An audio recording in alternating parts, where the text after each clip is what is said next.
Hello dear viewers and welcome to a new edition of Body and Soul. In today's edition we'll be talking about the environment and how it is related to mood swings, and we are delighted to have with us our dear guest, Ms. Samah Khamis, the human development expert. Hello. Hi. Thank you for joining us. Thank you. Before we start our interview, we'll go to watch this report about the environment and how it is related to mood swings, and we'll be back to start our interview.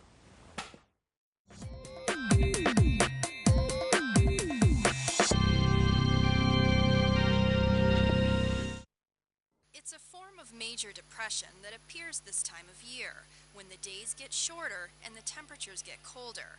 It's seasonal affective disorder, or SAD. A report in a recent issue of the Drug and Therapeutics Bulletin shows episodes of SAD last around 4 months, and up to 35% of sufferers require hospitalization at some point. Besides feeling depressed, people with SAD eat more junk food and foods rich in carbohydrates. The cause of SAD is still unknown. Antidepressants and behavioral therapy can help treat it, and Cleveland Clinic psychologist Dr. Michael McKee says sufferers can also spend more time in the light and getting active. Get moving, get your muscles moving. Get away if you can. Take a brief break. Go down south. They're usually cheap airfares if you can possibly afford it. Get some kind of break. Get away from the booze too. People sometimes want to console themselves by drinking and drinking too much, and that only makes a depression worse. Dr. McKee says light therapy, which uses a special lamp to mimic light from the sun, can also help treat SAD. For Cleveland Clinic News Service, I'm Erica Foreman.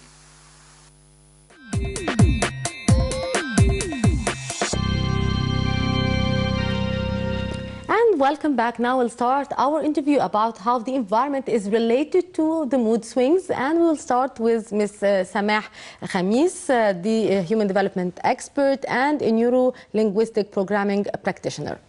Ms. Samah, can you please tell us how the environment, how the temperature, the weather temperature could affect our general mood? Surprisingly, it has a great impact, actually. I wouldn't say that it has the one and only impact, but Indeed. it does have a huge impact.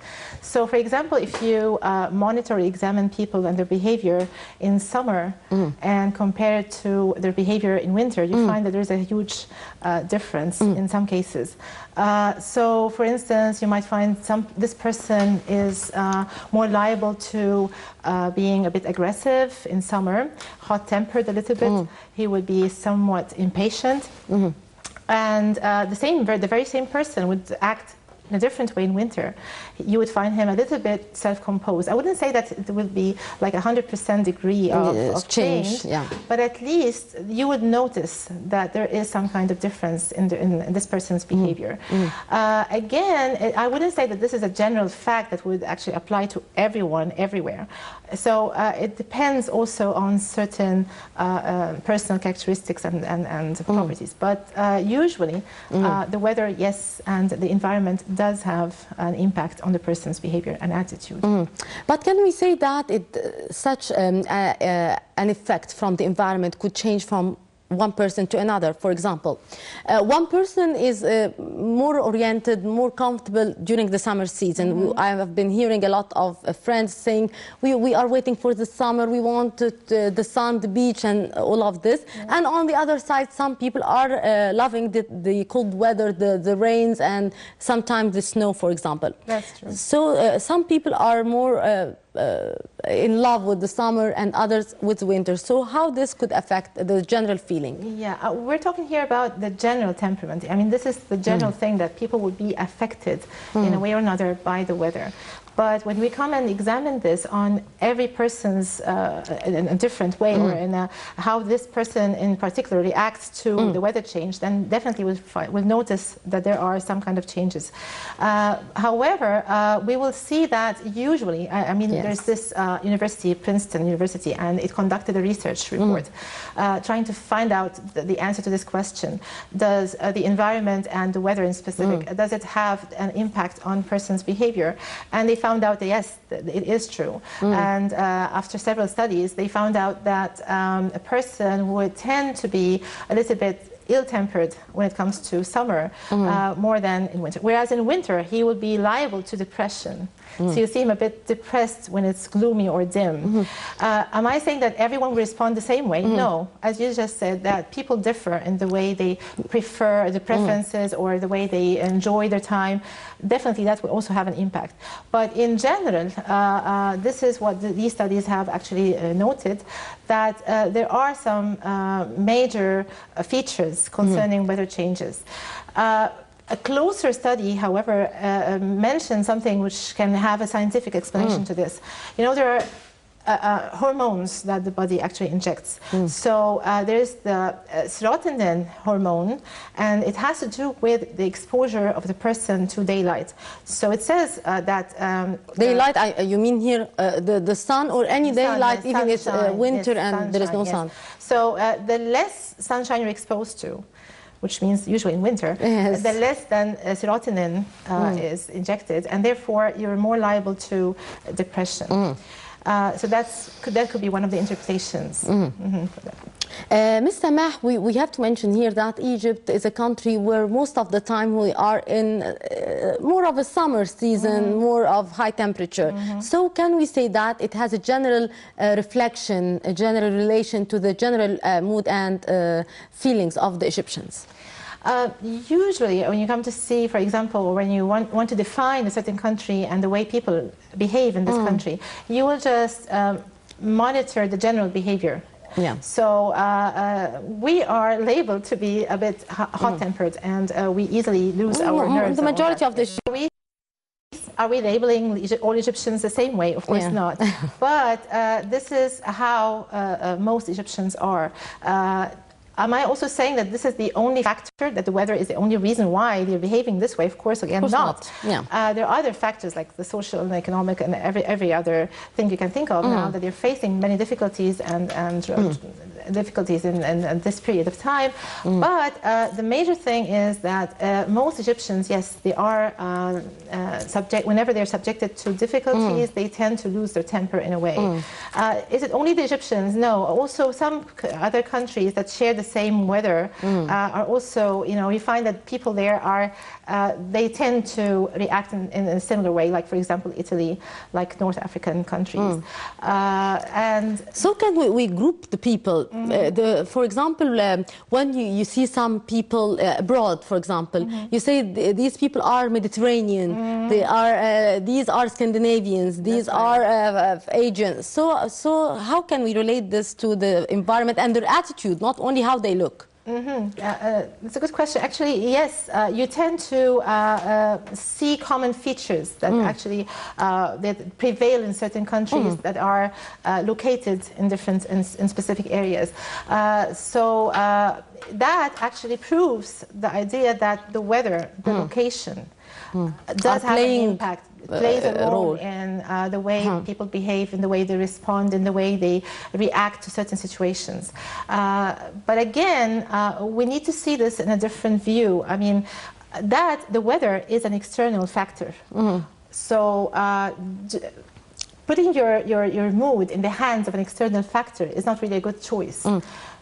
You need to sometimes be observant. You need to actually be aware that this is an external factor and that you have to control sometimes and manage. And how can we do this as a human development expert and a trainer in the neo-linguistics? How can we control ourselves? How can we control our subconscious? For example, how I can do some anger management, or I stop stressing myself. So I tell myself, no, I should not be a stressed person. I should be happy, or I should adapt to the environment or the stress around me. How can I do this? Well, in the NLP, which is the neuro-linguistic programming, we do have different techniques tackling this point in particular. The first thing that you need to know is that we have two circles in our lives. We have a circle that we call the circle of control. These are the things that are under our control, like what I'm going to dress, how I look, what I'm going to say, our choices, in other words. And there is this bigger circle, which we call circle of concern. We have absolutely no control over these elements. The bigger circle here. The bigger circle. This could include, for example, the weather, the political issues, the economy of a certain country, how people react, I mean, other people reaction. So these are elements in the bigger circle. And again, we do not have any control over that big circle. Surprisingly, shockingly, most people are trapped in this circle. And which the bigger circle. The bigger circle, exactly. Which we cannot control much. And you consume your energy and your effort in that bigger circle. You, for example, like we're talking here now about the weather. So the weather is, of course, an element in the bigger circle. We have no control over that. And yet you find people are so much affected by that, to the extent that they lose control over themselves. That is the point when we have to understand that whenever you are in the bigger circle, you are subjected to three things. You're subjected to pain, to frustration, and to anger. How can we deal with such three very, very dangerous elements? So the first thing is to realize, to be aware that, yes, I'm now trapped in the bigger circle. Because some people, they don't realize it. They just react. But we have to mention that the majority of people, especially here in Egypt, are trapped in this circle. That's very true. And they do not even know this. They just react. So whenever you are reacting, you're only reacting to a certain element in the bigger circle. Then you are subjected to, as I said, frustration, anger, and pain. So the first thing you need to know or need to do is to realize. Yes. To be aware that there are two circles, and whenever I'm trapped in the bigger circle, I'm exerting an effort, I'm consuming my energy, and I'm gaining absolutely nothing. Yes. So what I have to do is, number one, awareness. Number two, I will ask myself, is there anything I can do to change this? And you should also accept it. We need to accept the weather. We need to accept the fact that Egypt is a hot country. We need to accept that there are certain changes that might not suit my temperament, but I need to accept them. And then comes the question where, can I actually control or manage anything there? For example, if the weather is too hot, can I actually go to a room where I have an AC? If yes, then I shifted myself from the bigger circle to the smaller one where I have a control, I have a decision that I can make. If no, if I'm, for example, in the middle of the street and there's nothing I can do about the hot weather, I need to be aware that I'm not going to be trapped in this bigger circle. I'm not going to consume my energy in vain, and I'm going to actually shift back and accept the fact that I'm in hot weather, accept it, you know, and do not let it affect or impact your behavior. Ms. Samah will continue our conversation here, but now we are going to have this phone by Dr. Zainab Shaheen, the professor of sociology. Hello, Dr. Zainab. Hello. How are you? Fine, thank you. Dr. Zainab, we are talking about how environment could be related to our mood swings. There is definitely an impact, environmental impact, social environmental impact, and economic and political context on individuals. Their behavior is a reflection of this political, social, and economic circumstances. Doctor, how the attitude of people could be controlled? How can we not let ourselves to be influenced by all the other environmental and other disorders or problems facing us? Well, we should not look at it as disorder. It is life. For example, if we look at the rural community, we find that the patterns of living there, their values, their practices are definitely impacting on individual behavior. So we cannot evade that and say this is disorder. By the same token, if we go to the urban community, we find that the values impact on behavioral patterns. For example, in the rural communities, there is face-to-face interaction, there is cohesion, there is a group kind of activity. Whatever event takes place, it is the event of that is shared and people participate in it as on the community level, as opposed to the urban community. There is a distance, it is informal interaction, there is very much alienation as far as neighbors and communities are concerned. So we cannot evade it. There must be an impact, an environmental, social environmental impact on the behavior and practices of individuals. Indeed, Dr. Zainab, with all the stress-related and environment issues, how can the person should stand with himself and say, now I need a vacation? How can we say that we need to stop all the signs and symptoms which could affect our lives? Well, there is individual differences vis-a-vis this very issue. For instance, my need for a break is different from my friend's need for a break. It all depends on the inputs, whatever kind of inputs you had throughout a period of time, and therefore you need an outlet. You need a break to recharge your energies and emotions and so on. So this really differs from one individual to another, and one has to really face it and say, well, I am getting tired, I am getting disintegrated one way or another, I want to pull myself together and I need a break.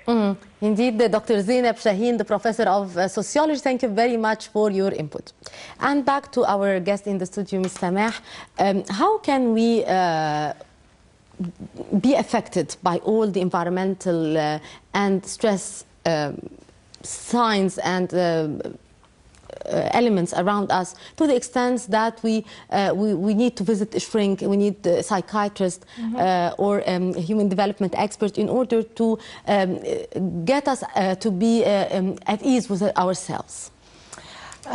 So the first point, as you mentioned, is for us to realize that there is a problem in the first place, because as long as I feel or think that there's nothing wrong. But you feel it inside you. You feel that you are not feeling well, you are stressed. Even it could be reflected on your physical health. Yes. Right. So how can we realize that and start to seek assistance in order to improve our social and psychological life?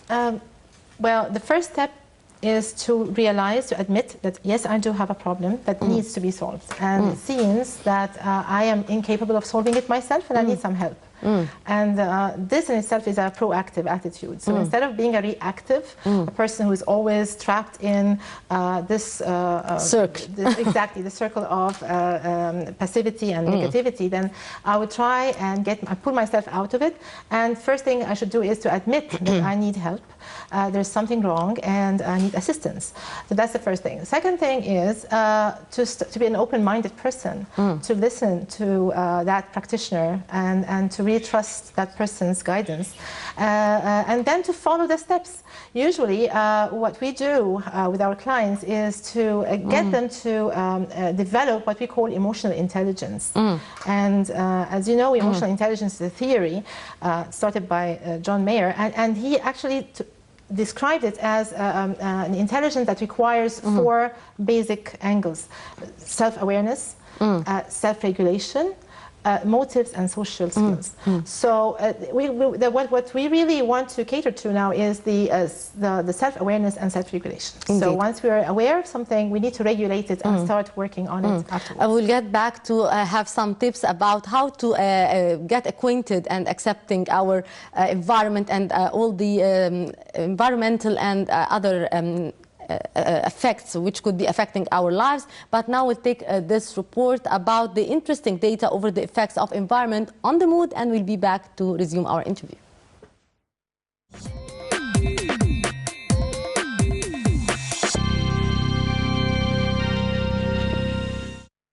Wherever people are, in the sweltering heat of the Sahara, the chilliness of Siberia, enjoying the breeze at the seashore in Alexandria, and whether in capital cities or cities with a ticking work schedule or highly populated areas, one thing is definite: it's affecting your mood. Recent studies compared in a given population levels of violence during periods of normal climate with levels of violence during periods of extreme climate. The studies showed that higher temperatures and extreme rainfall led to large increases in conflict. For each one standard deviation change in climate toward warmer temperatures or more extreme rainfall, the median effect was a 14% increase in conflict between groups and a 4% increase in conflict between individuals. The studies covered all major regions of the world and showed remarkably similar patterns across a wide range of settings. For example, they documented that spikes in temperature increased violent crime in the United States and Australia, that years of low rainfall increased domestic violence and ethnic conflict in South Asia, that extreme rainfall events increased land invasions in Brazil, and that warmer temperatures increased civil conflict throughout the tropics. People living in high-risk areas for extreme weather events like hurricanes, tornadoes, floods and tsunamis may also be at high risk for physical and mental stress, not only because of the events themselves, but because of the recovery after the fact. But it is not always bad news. From little things like leaving a bigger tip for the delivery guy when the weather is chilling outside, to donating to homeless shelters during the coldest days of winter, the shared hardships of severe weather can serve to bring communities together and draw out people's empathy. And in the cases of more extreme weather events and other traumatic events, one of the sole upsides may be the communal spirit and acts of kindness that emerge in the event's aftermath. People living in the countryside or in coastal cities are significantly calmer in their reactions to the instigators. Studies also show that people living in predominantly rural areas are happier. People living in commuter towns are more anxious because of the stress of their jobs, family ties, and also lack to enjoy natural landscape. The reasons behind mood swings are various, and a definite conclusion might be impossible. But what is a flat fact is we cannot escape the effects of the environment on our lives on all levels.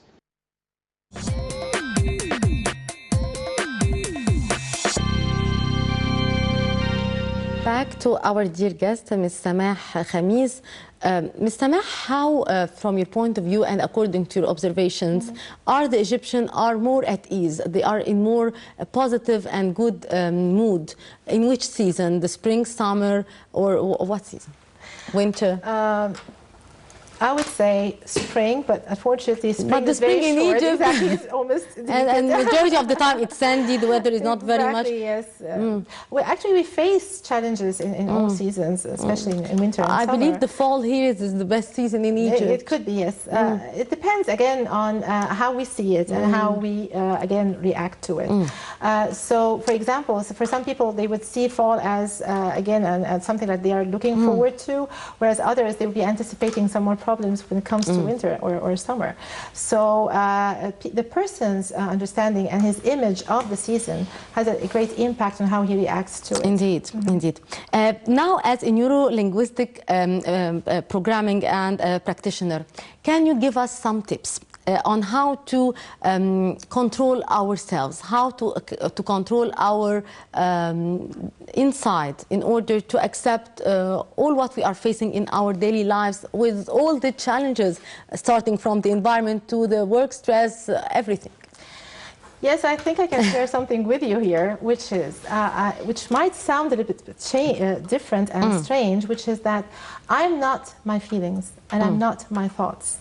Meaning that, yes, I can think of one thing or another, and I can feel one thing or another. But again, I don't have to identify myself with these thoughts and feelings. So for example, if I wake up in the morning and I feel that I'm a bit depressed, I don't have to say, okay, I'm depressed now, so I'll be depressed all through the week. Or even all through the day. How can we do this? So again, awareness. I have to listen to what I'm saying, this inner voice in me. There's always this inner voice talking to me. Yes. So I have to My disengage. subconscious. Exactly. I have to disengage. I have to listen to this voice. And once I do that, I know that I am not this voice. I'm not these thoughts. And how can we do this? So the first thing is to be aware that there is a voice that told me in the morning, you are depressed. It doesn't say you, actually. It says I am depressed. So I'm sad, I'm whatever. Okay, yeah. But actually it is not me. I'm the being that observes how I feel. So the first thing I say is, okay, what did I just say to myself? Did I say I'm depressed? Is that what I want throughout the day? So I start asking myself questions. Once I do that, I disengage. I disidentify myself from that voice. And that has a remarkable impact on how I feel. Another thing is... are all the people capable of doing that? No, they need to be coached. They need to be actually guided. And that is the role of a coach or a practitioner. Yeah, can we start this by doing some meditation, for example, by having inner peace or something? Definitely. But again, you can actually do it in a faster pace, which is once you feel that there's any change in the way you feel or how you reacted to something, just breathe and then ask yourself, what did I just tell myself? Because our feelings are usually impacted by our thoughts. So before the feeling, there should have been a thought that came to my mind. So what is this thought? What did I tell myself at this point? So for example, you find yourself saying, I'm a total failure, or I hate my job. Once you say that, you are giving negative energy. Exactly. And then when you start going to your job, you're definitely doing a very bad thing there. So you need to first realize this voice and disengage, listen to it, hear it, and then ask yourself, is this what I want? If no, comes the second step, which is, okay, I heard it. It seems that I was feeling a little bit down, but I can manage it. I can control it. I can divert it. I can direct it. And then I thought, it's just like, you know, when you're driving your car and you're listening to the radio and you have buttons there, you can actually switch the channel. It doesn't have to be that channel. But believe me, it's not that easy for most of the people.